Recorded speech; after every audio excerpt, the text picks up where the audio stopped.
Hello ଭାଇ ନମସ୍ତେ ମୋର ଆଉ ଗୋଟେ ବ୍ଲଗ୍କୁ ସ୍ୱାଗତ। ତ ଦେଖନ୍ତୁ ଆଜି ବି ମୋ ଦୋକାନରୁ ହିଁ ଷ୍ଟାର୍ଟ କଲି। ଆଜି ମୋର ସେକେଣ୍ଡ ଡେ ବ୍ଲଗ୍ସ। ତ ଦେଖନ୍ତୁ ଆଜି ହେଉଛି ଆମ ଗାଁର ମଙ୍ଗଳ ଉତ୍ସବ, ସେଥିପାଇଁ ମୁଁ ଦୀପ ରେଡ଼ି କରିବାରେ ଲାଗି ପଡ଼ିଲି। ତ ଅଧା ବି ରେଡ଼ି କରିଦେଇଥିଲି, ତ ଏବେ ଆଉ ରେଡ଼ି କରିଦେଉଛି। ହଉ ଚାଲ ଦୀପ ରେଡ଼ି କରି ଦୋକାନ ବନ୍ଦ କରି ଆସି ଟିକେ ବସିକି ଏବେ ଯିବା ଟିକେ ଗାଧା ଫାଧା ବି ଫ୍ରେଶ୍ ହୋଇକି ଆସିବା। ତ ଚାଲନ୍ତୁ ଯିବା ଗାଧୋଇବା ପାଇଁ। ଗାଧୋଇକି ରେଡ଼ି ହେଇକି ପୁରା ପଳେଇ ଆସିଲି। ତ ଏବେ ଯିବା ଆମେ ଟିକେ ଖାଇ ଦେଇକି ପଳେଇ ଆସିବା। ଦେଖନ୍ତୁ ଇଏ ହେଉଛି ଭାତ, ଆମ୍ବ ପାଚିଲା ଆମ୍ବ, ଇଏ ପନିର ଆଳୁ ଟିକେ କଷା ଟାଇପ୍ର, ଇଏ ହେଉଛି ଡାଲି, ମୁଗ ଡାଲି, ଯାହା ଖାଇବା ପାଇଁ ଭଲ ଲାଗେ। ତ ଖାଇକି ଟିକେ ରେଷ୍ଟ ନେଇକି ରେଡ଼ି ହେଇଗଲି। ମଙ୍ଗଳ ଉତ୍ସବ ତ ଯିବା ଟିକେ ଗାଁ ବୁଲି ଆସିବା। ତ ଚାଲନ୍ତୁ ମୋ ସହିତ ଆପଣମାନଙ୍କୁ ହିଁ ବୁଲେଇବି। ତ ଚାଲନ୍ତୁ ଆସିକି ଟିକେ ଦେଖିଲି।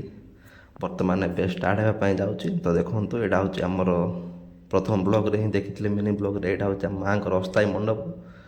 ଦେଖନ୍ତୁ ଇଏ ହାଡ଼ି ବାଦ୍ୟ, ଇଏ ଡମ୍ବ ବାଦ୍ୟ। ତ ଦେଖନ୍ତୁ ଏଇଠି ଜଣେ ମା ଗୋଟିଏ ହାଣ୍ଡିକି ପଣା ପାଣି ଯିବ ନା ଏଥିରେ ସେ ରେଡ଼ି କରୁଛନ୍ତି।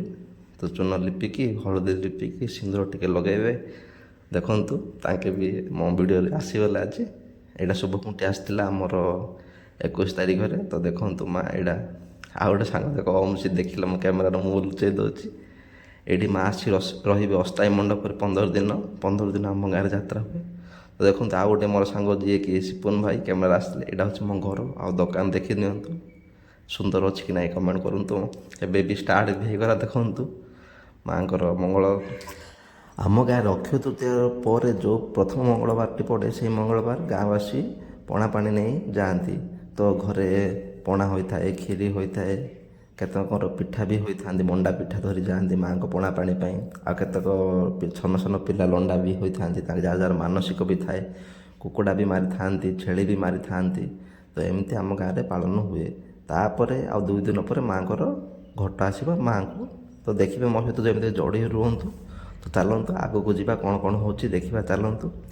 ଏମିତି ଏବେ ବି ଗହଳି ବଢ଼ି ଯିବା ଲାଗିଲାଣି। ଦେଖନ୍ତୁ ଆମ ସାଙ୍ଗମାନେ ସୀମାଞ୍ଚଳ ପାତ୍ର, ରାହୁଲ ଭାଇ, ରାଜେଶ ଭାଇ ସମସ୍ତେ ଅଛନ୍ତି।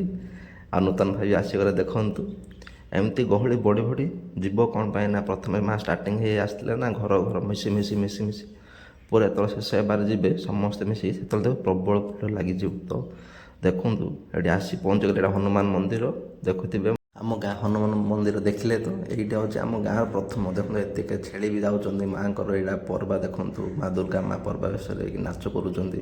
ଏଇଟା ହେଉଛି ଆଦିବାସୀ ହରିଜନ ସାହିରେ ବି ମା ଆସୁଛନ୍ତି। ତ ଦେଖନ୍ତୁ ଏମିତି ଆମ ଗାଁ ଯାତ୍ରା 2 ବର୍ଷକୁ ଥରେ ହୁଏ। ମଙ୍ଗଳ ଉତ୍ସବ ସବୁ ବର୍ଷ ଅକ୍ଷୟ ତୃତୀୟା ପରେ ପ୍ରଥମ ମଙ୍ଗଳବାର ହୁଏ, କିନ୍ତୁ ଆମର ଗାଁର ଯାତ୍ରା ହୁଏ 2 ବର୍ଷକୁ ଥରେ ହୁଏ। ତ ସବୁ ବର୍ଷ ହୁଏନି, 2 ବର୍ଷକୁ ଥରେ ମା ଆସନ୍ତି, ବୁଲିକି ଯାଆନ୍ତି। ବ୍ରହ୍ମପୁର ଯାତ୍ରା ଯେପରି ହୁଏ ଆମ ଗାଁ ଯାତ୍ରା ବି ସେପରି ହୁଏ। ବ୍ରହ୍ମପୁର ଯାତ୍ରା ମାସେ ପାଇଁ ମା ଆସନ୍ତି, ଆମ ଗାଁରେ 15 ଦିନ ପାଇଁ ଆସନ୍ତି।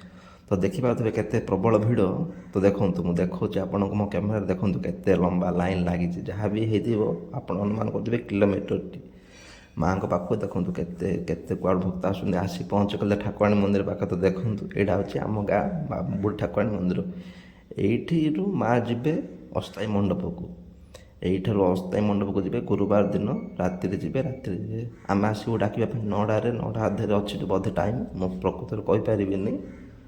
9ଟା ଅଧେରେ ଆସିବେ, ଯାହା ବି ପୂଜା ଅର୍ଚ୍ଚନା ହେବ। ତ ବାହାରିଲା ବେଳକୁ 2 ଘଣ୍ଟା ଲାଗୁଛି 12ଟାରେ। ତ ଦେଖନ୍ତୁ ଏଇଠି ଜଣେ ଲଣ୍ଡା ବି ହେଉଛନ୍ତି ମୋ ସାଙ୍ଗ ସ୍ୱାଗ ସିପୁତ। 12ଟାରେ କାର୍ଯ୍ୟକ୍ରମ ସରିଲା ପରେ ଏବେ ଯିବେ ଛେଳି କୁକୁଡ଼ା ମାରିବା ପାଇଁ। ତ ମୁଁ ସେଇଟା ଦେଖାଇ ପାରୁନି। ତ ମୁଁ ଏଇଠି ମୋର ବ୍ଲଗ୍ ଶେଷ କରି। ଦେଖନ୍ତୁ କୁକୁଡ଼ା ଧରି ଯାଉଛନ୍ତି ପିଲାମାନେ, କେତେ ଶ୍ରଦ୍ଧା ଥାଉଛନ୍ତି ପିଲାମାନେ। କୁକୁଡ଼ା ବି ଲଢ଼େଇ ଲଗାଉଛନ୍ତି। ଦେଖନ୍ତୁ ଟିକେ ଦେଖନ୍ତୁ ତାର ଟିଜରଟା ଏମିତି ଲଗାଇ